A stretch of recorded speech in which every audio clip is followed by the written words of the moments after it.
So here we are talking about the voices of past indefinite tense. इससे previous video में हमने क्या present perfect complete कर दिया था, ठीक। तो इससे फर्दर आगे बढ़ रहे हैं। क्या स्ट्रक्चर होता है सेंटेंस का ये आपको पता होगा अगर टेंस पढ़े हुए। सब्जेक्ट आता है, वर्ब की सेकंड फॉर्म आती है, ऑब्जेक्ट आता है, ठीक है। ये सिर्फ एफर्मेटिव में होता है। जब आगे पढ़ेंगे तो नेगेटिव में डिड आ जाता है, फिर वर्ब की फर्स्ट फॉर्म हो जाती है, ठीक है। ये पता होना चाहिए आपको। तो हम क्या करते हैं, इस ऑब्जेक्ट को कैसे बनाते हैं पैसिव में बनाने के लिए। इस ऑब्जेक्ट को उठा लेते हैं हम सामने के लिए और पहुंचा देते हैं कहाँ पर, सब्जेक्ट बना लेते हैं इसका, ठीक है। वर्ब की हमेशा थर्ड फॉर्म आती है, यहाँ पर बाय लगता है और ये सब्जेक्ट बन जाता है हमारा ऑब्जेक्ट। सब्जेक्ट इसलिए लिख दिया है क्योंकि आपको समझ में आया, ठीक है। सब्जेक्ट कौन बन जाएगा, ऑब्जेक्ट। जैसे मान लीजिए सब्जेक्ट यहाँ पर आय होगा तो ये मी बन जाएगा, ठीक है। और यहाँ पर मी हुआ तो वो आय बन जाएगा। तो ये पता होना चाहिए आपको, ठीक है। जैसे हम स्टार्ट कर रहे हैं, अगर आपको नहीं समझ में आया तो हम एग्जाम्पल के थ्रू इसको एक्यूरेटली समझ सकते हैं। जैसे कि ही गेव मी स्पेक्टिकल्स, उसने क्या दिए मुझे, चश्मे दिए। स्पेक्टिकल्स, चश्मों को क्या बोलते हैं, स्पेक्टिकल्स, गगल्स, ओके। ये पता होना चाहिए। स्पेक्स भी बोल देते हैं, शॉर्ट वर्ड। तो he gave me spectacles, second form आया, इसका मतलब पास्ट इंडेफिनिट है। तो बनाएंगे कैसे, spectacles were given me by him. अब स्पेक्टिकल्स प्लुरल वर्ड है, प्लुरल हमेशा एस लगता है उसमें, तो इसीलिए हमें वर्ब यूज करना पड़ेगा। Given by him, given me by him. By him कौन लग गया, ये ऑब्जेक्ट बन गया इधर से आके, ही का हिम हो गया, ठीक है। अब देखो यहाँ पर है ना, दो ऑब्जेक्ट हैं। आप चाहो तो मी से भी बना सकते हैं पैसिव और स्पेक्टिकल से। हमने बनाया स्पेक्टिकल से, आपको बनाना है मी से। मी का क्या हो जाएगा, आय, फिर आगे आप बनाना, ठीक है। जैसे एक्टिव सेकेंड है, Rohit wrote a diary. Rohit ने एक डायरी लिखी, तो a diary was written by Rohit.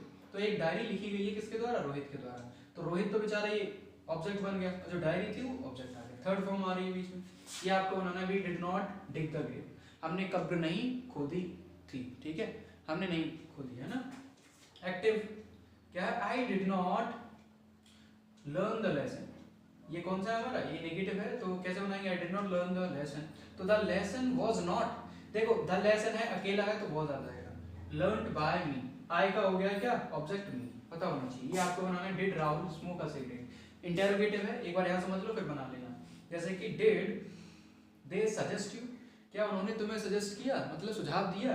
तो क्या बनाएंगे, वर यू, यू के साथ में वर ही यूज होता है, पास्ट की बात कर रहे हैं।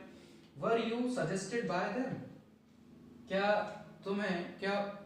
तुम्हें उनके द्वारा सजेस्ट करा गया, कहने का मतलब ये है, ठीक है। अगर हम यहाँ की एक्टिव की बात करें, वैन का यूज कर रहे हैं, सेकंड टाइप ऑफ इंटरोगेटिव है, ठीक है। जैसे कि were you when did she call me, question mark लगा दो, ठीक है। तो उसने मुझे कब कॉल किया था, कब पुकारा था उसने। तो हम कैसे बताएंगे, वैन। तो जब भी ध्यान रखना इंटेरोगेटिव है तो इंटेरोगेटिव ही पैसिव बनेगा और कुछ नहीं बन जाएगा। तो वैन, अब मी का सब्जेक्ट बनाना तो क्या हो जाएगा, I. When was I called by her, ये कौन हो जाएगा, शी है तो हर, ठीक है। पता होना चाहिए, ये आपको बनाना है। जैसे कि हु, एक बार समझ लो, हु ब्रोक दिस अम्ब्रेला, ये अम्ब्रेला किसने तोड़ा। तो ये अम्ब्रेला किसने तोड़ा था, पास चल रहा है तो था आएगा, ठीक है। यहाँ पर क्वेश्चन मार्क लगाओ। तो by whom was this umbrella broken, किसके द्वारा तोड़ा गया। तो आप यहाँ से बना सकते हैं, who killed the lad, killed the deer, ये हिरन किसने मारा था, तो किसने मार दिया ऐसे बोल दीजिए, तो द डियर आ जाएगा, पहले आ जाएगा by whom was the dear killed. ऐसे ही आपको ये बनाना है, ठीक है। जितना आप प्रैक्टिस कर लेंगे उससे ज्यादा आप और ज्यादा सीख जाएंगे कि कौन कौन से सेंटेंस कैसे बन रहे हैं, ठीक है। प्रैक्टिस करिए, कोई बुक की हेल्प ले लीजिए, अदरवाइज आप इन सेंटेंसेस को लिखिए और उससे आप भी बना सकते हैं। इनसे भी काफी आपको नॉलेज मिल जाएगी, ठीक है। तो ट्राई करिए पूरा अच्छी तरह से कंप्लीटली सीखने के लिए। टिल देन प्रैक्टिस करते रहिए, ओके। बाकी हम नेक्स्ट वीडियो में बात करेंगे आगे पास्ट कंटिन्यूअस की, ओके।